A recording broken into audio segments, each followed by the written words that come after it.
국방 안보 이슈가 산적해 있어요. 그래서 준비했습니다. 더 라이브 긴급 국방위 최연소 국방부 차관 기록을 갖고 계신 분입니다. 백승주 국민대학교 정치대학원 석좌 교수 모셨고요. 예, 반갑습니다. 그리고 자타국인 군사 전문가 김종대 연세대 통일연구원 객원 교수도 함께 하겠습니다. 두 분 어서 오십시오. 안녕하세요. 예, 반갑습니다. 아까 아주 유심히 지켜보시더라고요. 앞 코너에서 이야기 다룬 부분. 국방부 조사본부에서 1사단장의 과실치사 혐의가 빠진 것 같아요. 네. 이 부분 어떻게 보셨습니까? 한마디로 좀 황당무계한 일이다. 왜냐? 저기 군사법원법이나 군사경찰 설치법 그 규칙에 보면은 수사단의 독립성을 보장하라고 돼 있고 지체 없이 경찰에 이관하라고 돼 있습니다. 수사단이 1차 사실 조사를 하면은 국방부가 20일 가까이 이걸 가져다가 묵혀가지고 지금 최수근 상병 그 사망 이후로 벌써 한 달이 더 지났거든요. 경북경찰청 수사 착수도 못했다는 거예요. 명백한 수사 방해예요. 군사법원법에 지체 없이 넘기라고 돼 있고 독립성을 보장하라 그랬는데 이런 검토를 왜 하냐고요. 근데 제일 우려했던 일이 바로 터졌어요. 뭐 아래 빼고 위에 빼고 지금 8명이 2명으로 줄었어요. 네. 대대장 2명만 들어갔죠. 2명으로 줄었어요. 네. 결국은 우리가 보기엔 여단장, 사단장의 이제 혐의에 대해 가지고 국방부가 사실상 수사에 저는 영향력 행사했다고 봅니다. 이거는 경찰이 이제 수사할 거 아니에요? 군사경찰 협조 없이 수사 못합니다. 민간경찰에서 군을 어떻게 들여다봅니까? 다 안내를 해줘야 되는데. 네. 근데 여기 가이드를 다 짜놨다고 이게. 가이드라인으로 이게 보신다는 다 거죠? 짜는 거예요. 국방부가 이런 걸 한다는 거야. 이게 국방부가 하라고 어떤 법에 이렇게 돼 있습니까? 무슨 법에? 네. 네. 아주 뭐 불편하신 거 아니, 불편한 게 네네. 없어요. 김종대 의원이 황당무계라니까 내가 그 얘기가 좀 황당무계한 것 같아요. 네네. 왜냐하면은 행정 경험을 한 입장에서 보면 결제 의미가 있는 겁니다. 결제. 결제를 했다가 그 바로 결제 수정할 사안이 있어서 이첩을 그래서 중단을 시킨 거예요. 결과적으로 처음에 경위 조사했던 내용이 좀 바뀌어 있죠. 20일 해석이 바뀌었겠죠. 그런 어떤 시간적인 어떤 20일이 소요됐다 이렇게 생각을 하고요. 첫 번째 결제할 때 신중하지 못한 건 인정해야 돼요. 확신을 갖지 못했다 이런 부분은 확신이 아니고요. 네. 좀 더 여러 채널을 통해서 검토를 신중히 했어야 되는데 결제를 네. 첫 번째 결제를 잘못하고 결제 수정을 했는데 이 수정하는 과정에서 국방부 밖에 어떤 지시를 받거나 요구를 받아서 했다면 이건 장관 자격이 없어요. 그러나 내부적으로 여러 가지 법률적 검토를 거쳐서 네. 결정 수정할 수 있는 거예요. 아니 그러면 제가 좁혀서 좀 여쭤볼게요. 무려 국방부 차관 출신이시니까 이렇게 국방부 장관의 승인까지 난 것이 다시 이렇게 급변침되는 경우가 존재는 합니까? 자주 있지는 않지만요. 네. 차 결제해놓고 네. 내가 미처 생각하지 못했고 다른 자문을 받으면 네. 결제를 재검토할 수 있죠. 그게 결제의 의미인 겁니다. 자주 있어서는 안 되고 자주 있는 일은 아니지만 자주 있어서는 안 결제권자가 결제한 것을 수정할 수 있습니다. 네. 그 수정할 때 문서가 아닌 구두로도 가능한 부분이 있습니까? 그렇죠. 결제 그런데 그렇습니까? 있는데 그 네. 부분에 있어서 만약에 외부의 요구에 의해서 그렇다면 그건 정말 그거는 뭐, 있을 수 없는 네. 일이고 네, 네. 좀 더 신중하게 신중했어야 했어야 된다. 되는데 신중하지 못한 그 부분이 부분은 좀 문제가 아쉽게 느껴지시군요. 예. 아니 진짜 국방부가 그렇다면 국민들이 국방부 수준이 그거밖에 안 돼? 이럴 것 같아요. 아니 이거를 내부적으로 다른 검토를 거쳤다면은 누가 그러면은 여기에 다른 어떤 생각을 건의하고 말한 겁니까? 지금 그 실체 있습니까? 없어요. 이게 어느 날 보이지 않는 뭐가 작용했는지 지금 아무것도 모른다고요. 네. 거기에다 이 결제난 사실도 모르는 법무관리관이 해병대 직접 외압을 행사했습니다. 차관도 원래 결제받은 자리에 없었잖아요. 그런데 갑자기 2명이 출연해가지고 이분들이 번갈아 가면서 전화통화만 4-5번입니다. 4-5번. 장관이 그러면 본인이 결제가 할 때 생각이 모자랐으면은 본인이 해병대 사령관한테 전화하면 안 됩니까? 왜 아무것도 모르는 참모들이 나서고. 근데 수정 지시조차도 절차를 안 밟았다고 보시는 아니 거군요. 그러니까 해병대에서는 이거는 명령이 아니라고 본 거 아닙니까? 이거는 법무관리관 개인 의견 아니냐?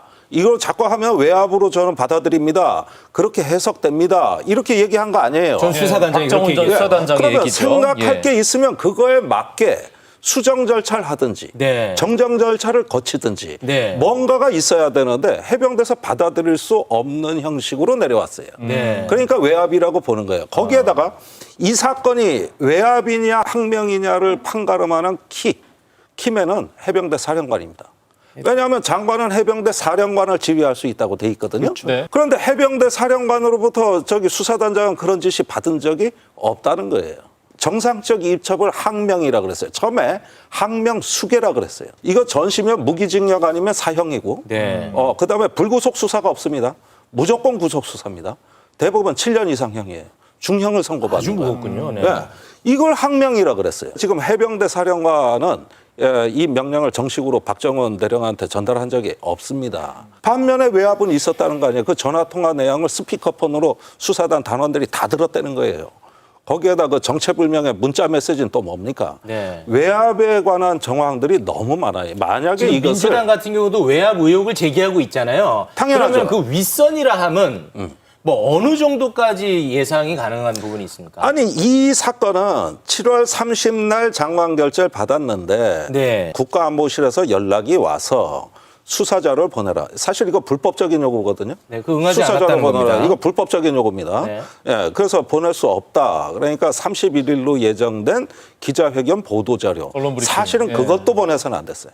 근데 그건 협조 안 할 수 없었다. 브리핑 네. 자료는 보냈다. 그걸 그렇죠. 보냈어요. 예. 그다음부터 분위기가 급변침했습니다. 네. 기자회견 취소되고 국회 설명 취소되고 저는 대통령실의 전화가 해병대 사령부로 직접 왔고 국방부를 통해서도 왔기 때문에 일단은 이것은 그 대통령실 전화 이후에 모든 사정이 바뀌었다. 장관의 생각이 바뀐 정황은 확인이 안 된다. 네. 그렇다면 제가 보기에는 국방부 그 이상의 단위라는 거죠.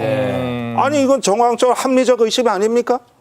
이 의심이 마시고요. 네, 지금 이 의견에 대해서 이게 결국은 결재권자인 국방부 장관에게 만약에 국방부 밖에서 네. 그러한 요구가 있었고 거기다 충분한 물증이 있으면 그건 심각한 문제죠. 큰일 문제입니까? 그러나 그럼요. 큰 심각한 문제인데 지금 그 부분에 대해서 충분한 증거도 없이 네. 합리적 의심이라는 이름으로 정치 공세를 펴는 거예요. 그러고 그거는 명령에 죽고 명령에 사는 거 아닙니까? 네. 그래서 장관이 참모를 통해서 명확하게 이처 보류를 지시했는데 따르지 않았던 군인도 저는 문제가 있다고 생각해요. 그리고 정치권에서 지금 정치권이 왜 박정훈 대령을 지켜준다 안 한다 이야기합니까? 박정훈 대령을 지금 우리 법과 질서와 우리 정부가 지켜줘야 되는 겁니다. 지키는 거지.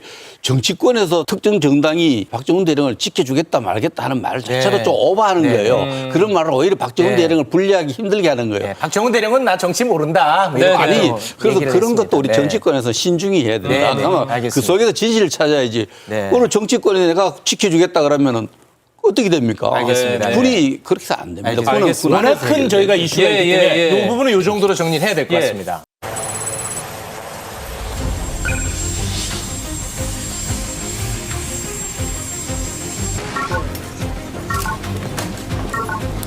Thank you both for your political courage.日米韓 역사적인 날로 기록될 것입니다. This has been a great meeting. We'll have a hotline to share information and coordinate our responses whenever there is a crisis in the region or affecting any one of our countries.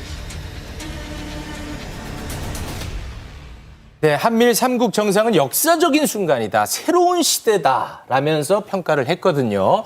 한미일 정상회의.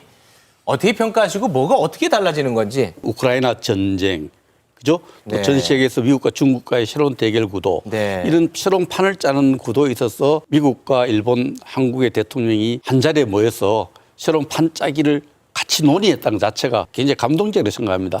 우리가 45년 2월에 얄타 회담이 있지 않습니까? 얄타 체제가 있는데 그 당시는 처칠, 영국 처칠, 구소련의 스탈린, 그리고 루스벨트가 거의 한 권 주제에 조금 더 갔다 나왔다 이렇게 할 때예요. 그래서 우리는 굉장히 그 회의 대상이 됐는데 우리가 하나의 주인공으로서 미국, 일본과 함께 세계 질서 재편에 적극적으로 나서는 장면은 저는 인상적이고 네. 대한민국은 굉장히 인상적이라고 생각을 합니다. 네, 울컥할 역사적인 정도의 장면이라는 감동이 있었다. 20세기 중반에 세계 최강 대국이 만남의 비견될 만한. 예. 사진 찍는 거 되게 어쩐지 좋아하더니만 이런 걸 일컬어 속빈 소영웅주의라고 하는 겁니다. 소영웅주의. 아, 왜요? 아니 지금 이걸 갖다 대통령실에서 평가한 거 보니까 지정학적인 어떤 그 변동을 이렇게 전환을 가져왔다 그랬는데 그건 무서운 말이에요. 우리가 사전에서 지정학적 변동이라는 용어는 전쟁이라든가 큰 재난이 있을 때나 쓰는 얘기지 이걸 갖다 변화를 촉구하는데 맨 앞줄에 섰다 또 네. 이렇게 얘기를 하는데 그 앞줄에 뭐가 있습니까? 기본적으로 현상 변경입니다. 현상 변경을 하는데 한국이 맨 앞줄에 쓴 거예요. 이걸 갖다 뒤에서 미국, 일본이 박수 쳐주고 우리가 그 앞에서 어떤 강대국 정치에 뛰어들어가지고 맨 앞줄에 섰으니까 모양은 그럴듯해 보이죠. 그러나 이게 초래하는 앞으로 비용과 책임이 뭡니까? 자고 일어나 보니 냉전이더라고요. 이 얘기대로라면. 자고 일어나면 냉전이에요. 냉전을 그리워하는 사람들의 작품입니다. 거기서 나온 작품이고 그렇게 하다 보니까 신냉전, 질서재편 하니까 무슨 추상적으로 우리가 이게 무슨 자연적인 섭리인 줄 알았는데 전쟁의 질서입니다. 그렇게 가자는 얘기 아닙니까? 위험이 왜 더 판을 가중되는 걸로 가르고 보시군요. 쪼개고 중국, 러시아, 북한 뭐 규탄하는 것까지는 전 이해해요. 네. 그러나 이 성명에서 보면은 여기서 예고하고 있는 미래는 뭡니까? 전략적 동반자 관계인 중국하고 헤어질 결심? 이 얘기하는 거죠. 이 얘기하는 거잖아요. 그런데 지금 김종대 의원은 방어 안보란 말하고 전쟁이라는 말을 그냥 동의어로 생각하는 것 같아요. 한국, 미국, 일본이 협력하는 것은 지금 동북아에서 새로운 어떤 충돌, 갈등을 예방하자는 거고 그 리스크를 줄이자는 그때 합의했는데 그 내용을 전부 디펜스고 시큐리티예요. 네. 거기에 전쟁이라는 말 없어요. 네. 전쟁을 막자는 거죠. 전쟁을 예방하고 막자는 협력체제 구축을 자꾸 새로운 전쟁을 하자고 그렇게 호도하면은 전쟁하자는 게 아니라 전쟁을 막자는 거다. 아니 말은 바로 해야지. 그러면은 저기 전쟁을 하는 부서가 국방부인데 그게 국가 방어란 뜻이거든요. 다 국가 방어라 그러고 전쟁하고 이게 뭐 방어가 고 시큐리티지 어디 전쟁이라는 게 있냐 이 얘기거든요. 여기서 얘기하는 전쟁의 논리는 높은 장벽이 서는 겁니다. 세계가 갈라지는 거예요. 더 이상 평평하지 않아요. 모든 어떤 전쟁이 그렇게 시작이 된 겁니다. 그러니까 우리가 전쟁을 예방하고 싶으면 평화의 질서, 먹고 사는 질서로 가야 될 거 아닙니까? 근데 여기서 얘기하는 건 뭡니까? 보편적인 가치, 법에 의한 지배 다 있지만은 결국은 왜 그걸 한미일이 삼국이 배타적으로 합니까? 이번 회담에 가장 반발하는 나라 중국이고요. 관영 매체를 통해서 냉전의 기운이 전 세계를 한기로 몰아넣고 한국과 일본은 미국의 바둑돌이 되지 말라. 뭐 이런 반발을 공식적으로 좀 하고 있어요.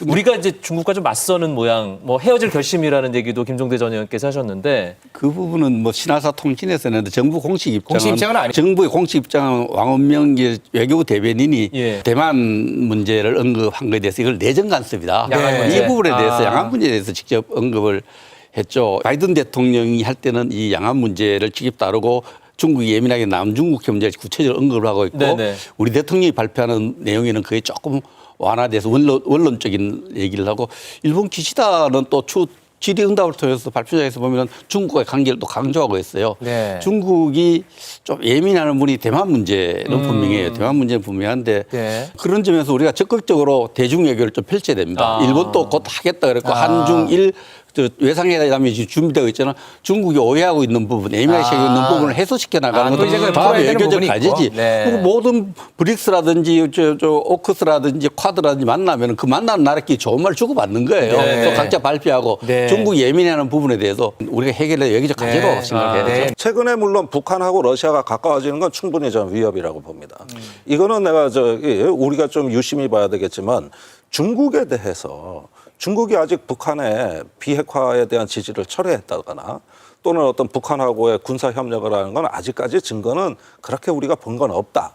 다만 여기서 한미일이라는 게 그것을 강조하게 되면은 어쩌면 지피지기인데 우리가 동맹 잘하는 것만 갖고 전쟁이 됩니까? 적이 동맹을 못하도록 막는 것도 필요하지 않습니까? 그런 지혜도 필요하잖아요. 네. 근데 이걸 진영이라고 신냉전이라고 해가지고 이걸 질서재편이니 우리가 앞에 돌격대가 되면 어떻게 되는 거예요? 제가 말씀을 드리는 것은 매우 짧게 부탁드립니다. 우리가 한국, 미국, 일본이 만나는 거나 브릭스가 만나는 거나 좀 예민하게 반응해서는 안 된다는 네, 거죠. 그것도 네. 하나 역으로 내정 간섭이에요. 이거 대한민국이 대외적인. 폭망하는 길입니다, 이거. 네, 알겠습니다. 사실 우려가 크신 지금부터 거고. 토론이 예. 시작되는 분위기인데 예. 시간이 너무 좀 아쉽게 느껴집니다. 한 번 더 보셔야겠는데. 네. 예. 이거 여쭤보고 싶은 게 딱 있었는데 예. 뭐 차관 출신님한테 예. 다음에 여쭤보겠습니다. 여기서 두 분 보내드립니다. 대단히 고맙습니다. 고맙습니다. 예. 예.